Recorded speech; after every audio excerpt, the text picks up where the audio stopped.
Hi, everybody. I just realized I'm not that far from having to get out the door, and I haven't even had any yet. And this morning, I actually have a headache, which sucks to wake up with a headache. But I know what it's from, and I know what I'm going to have to do today to replace it. So this weekend, I was really good. Friday night, Saturday night, I didn't stay up too late. I went to bed at a regular time, like I didn't alter my sleeping habits. And I slept until I wanted to get up. So I was well rested all weekend. And then yesterday I had this beautiful day where it was a whole bunch of self-care. So I went for a walk in the woods with my dogs and a friend and her dog, which was just beautiful to be out there with the fall colors. And I really do prescribe to that statement, into the woods I go to lose my mind and find my soul. I totally agree with that. Good morning, love. But anyway, so I did that, went for a really great walk. I chopped wood and carried water. That was one of my messages that I had recently was chop wood, carry water. So I did the tasks. I did the chores that had to get done. And then I did hot yoga last night. It was supposed to be warm yoga, but it ended up being hot yoga and I got really overheated and it was a really great session.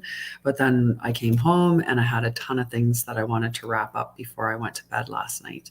So of course, last night I didn't go to bed at a good time. So all of that work on the weekend of making sure that I went to bed at a good time and was well rested, I threw it away last night when I did not. So I'm a little bit tired today, but I think that the headache is from dehydration from the hot yoga because it was hot. It was hot. There was one moment where I was like, oh, I need to like sit and have a drink of water real quick or else I'm going to fall down. It was very, very hot. So I did do the card pull this morning already. And it's interesting because I'm going to actually read them in the order that I pulled them because that might tell the story a little differently. Normally, I would just start with the tarot cards and then do the 2 oracle, but this time I'm just going to do them in the order that I pulled them. So the first card I pulled was number 8, and it's community. And I just think that get a good look at that. Super cute. So let's see what community has to say, and maybe this resonates with one of you or somebody else that hasn't watched it yet. But take what resonates and let go of what doesn't. So community, belonging, being seen and understood by others, like-minded connections, a sense of family and friendship, knowing your place in the world. We all search for that. We really do. That's what we all want, is just to feel belonging, right? So this card signals a new affiliation with a group. Humans are social creatures, and we need to know we are useful to our families and communities. In a community, everyone has an important function and feels I matter. Membership in the group provides a sense of belonging, of kinship, and of purpose that comes from working together for the greater fulfillment of all. Perhaps you're a part of a spiritual community or an artistic one. Perhaps you are learning in a learning community where you share your love of education. Regardless of its form or focus, your community brings you joy.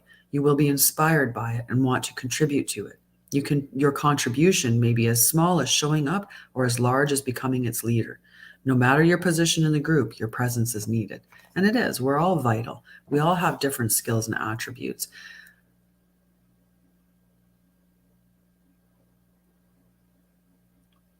Potentially depends on, but possibly. We can talk in text and then I'll tell you if I'm willing to step to the next level, but more than likely. Okay, Mike? Relationship message. You're discovering the essential qualities that you share with another and perhaps also those you don't share. There are times when you follow and the other person leads. When you lead and the other follows. The importance of this card points to the appearance of this card points to the importance of learning the proper dance between you and another. Accepting the truth that everyone has flaws is part of that dance. Yet you are also being asked to be aware of the dynamics that you don't want to repeat. You're in a perfect place to make changes in order to experience the best version of who you can be together. And it's true. There is really just this dance that happens between people, right? I will say, though, that I do have a team I'm working with, and I'm not looking to hire anyone else. That's what you're looking for, is to get me to hire you. I'm not looking to hire anyone at this time. Whenever you're in a community of like-minded others, there is a powerful opportunity to reap great abundance. It's essential to ask, what can I contribute? Well, rather than what can I get from this? And a lot of times we have expectations loaded at the front end of something, and then we're just disappointed because it doesn't meet our expectations. And that can be in relationships, that can be in jobs, roles, anything, right? Where we load ourselves with expectations of how we most want it to go. And when it doesn't meet our expectations, we're like, oh, this sucks. I'm disappointed, right? And it can really spoil things. It's like sour milk. But if you open yourself up to just letting it be, just accepting that what it is, right? And not trying to change it or not trying to influence or control it. And I mean, I was fairly covertly. I didn't know. I don't know, whichever the one. My head, like I said, hurts today. But I didn't control people in the sense of like, you can't have any money, you can't go anywhere, you can't do this, you can't do this, and like restrict what they could do or what they couldn't do. But I did try to control my environment for safety reasons, because when you grow up traumatized, you have a lack of control. You feel very uncertain and very unsafe. So one of the ways that you feel like you can create that safety is through controlling what's going on in your environment. Unfortunately, we don't have any control beyond ourselves and our actions, right? We can't control other people. We can't control what happens out there. And what you can't control, you just have to let go of, because you can't control it. So why hold on to it? Why fight over it? So figure out a need and look to fill it. Something meaningful will manifest. Even if what manifests is small, it is a sign that the doors of opportunity will swing open wider.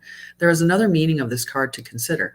Don't try to be all things to all people, right? In the coaching community, they would say, niche down, right? Like find your niche and narrow it down, because if you're trying to be everything to everybody, you're like scattering dust in the wind, basically. Like you're just throwing it out there hoping you hit somebody. But when you narrow it down, you're actually like in more of an arrow towards what you're actually looking for, what you're actually wanting, right? So choose your role and be true to it and serve from a sense of authenticity. There's no greater feeling of accomplishment than knowing you have purpose. And we all have a purpose, right? And you just have to find what yours is. Find those things that light your soul up, because that's the direction that your purpose is in. So beware of compromising your integrity in order to belong. How do you dim your light or change yourself so others will accept you in a group? Do you hide who you really are in order to play a role within the larger whole? This will never fulfill you. Now is a time to assess your willingness to be real, stand tall, be you. Authenticity is true self-expression, and the only way to empower yourself. Don't be afraid to be yourself and step into the role your heart tells you to take. Making yourself small bears too high a cost, right? And those are another warning there, is don't be in relationships where you have been made to feel like you are too much or too little of anything, because you're not. You're just right. You are Goldilocks is just right. Always, always. Just be authentically you, love yourself, and you are always enough. So the next card I pulled was from the other tarot deck, and it's number 63. So the other one was an 8 if you want to look at the numbers, and it's Winter's Dream, gestation period. So this card speaks about community, finding your place in community, and that you could be finding a new community. This is a winter's dream, which I know is like this gestation period. It's about resting, not necessarily like doing and striving. It's more about taking that pause, right? You think about in the winter time when, you hibernate. So gestation period, sanctuary, conscious awareness. The winter's dream is a summons to go within. Your life force longs to turn inward like the sap of trees during returning to the roots. Cast your gaze towards the deep and hidden places in your heart. Come to rest again in the sanctuary and safety of your soul and be at peace, basking in your crystalline clarity in that quiet place. So maybe there's a point of meditation that needs to happen, right? Maybe you don't know exactly what communities or what role that you want to play within those communities, and maybe some meditation or just sitting and thinking for a little bit. Even around the authenticity. Are you showing up as authentically you? What is authentically you? Where does your joy reside, right? Doing some searching in that. This is not a hibernation, though. Do not fall asleep. Take your quiet, wakeful nature with you into stillness and know that you are replenishing your life force. Trust that the deeply buried seeds inside your souls, the ones you planted even before you were born, are stirring softly, ready to waken with the spring. But do not try to rouse them early. Instead, surrender to the quiet of the winter's dream. Winter's dream can lull you into a slumber where you lose consciousness and become caught in a nightmare. Awaken, awaken. Find that easy return to wakefulness that brings you clarity. This is the time to set your priorities in order, yet not act on them. So you're just planning stage, right? Allow the clarity and transparency that comes with winter's dream to permeate your heart and soul. Permeate. The time for action will come later. Remember that all things are born of dreams, and your task is to wake from within the dream to lucidly guide it to your chosen destination. That's right. So, community, a different role within the community, being authentic, doing some dreaming, figuring out what it all is, but it's not just the right time to act yet. It's not the right time to act just yet. There we go. Put them in the. I'm going to have another sip of my coffee because I don't got much time. I'm probably not going to get my reel done before I leave for work today, but I will get one up there later on. So the last card that I pulled was from the tarot deck, and it was the Empress. So I think she's coming after the winter's dream. The divine feminine. Prolific creativity, fertility, motherhood, unity, the goddess, sensuality, nurturing, abundance, empathy, unconditional love, unification of mind, body, spirit. And this may resonate in the shadow position for more, or it may be a warning, right? Infertility, emotional overwhelm, shutting down, the need for self-care, disharmony, negligence, being materialistic, being overprotective of your creations, being overly dependent on others. The Gaian Empress radiates fertility, fertile energy, positive outcomes, and unconditional love. The flourishing creative energy is of the earth, so bring your dreams from the ethereal realms and ground them. Share them, birth them. Her bountiful abundance is always available to you, and she reminds you to find her regenerative beauty everywhere. You are entering a time of profound healing and blessings. And if you're feeling any lack of inspiration or possibilities, seek to heal your physical temple and nourish your soul by embodying her shining creative essence. Continue to move calmly and gracefully in the direction of that which whispers yes. And so I was telling you about joy, right? Finding the things that light you up, that spark you full of joy. This card often affirms that you're on the right track, so keep growing, beautiful seer, and work with the nature of your situation instead of against it. I'm ready to give birth to my abundantly rich future.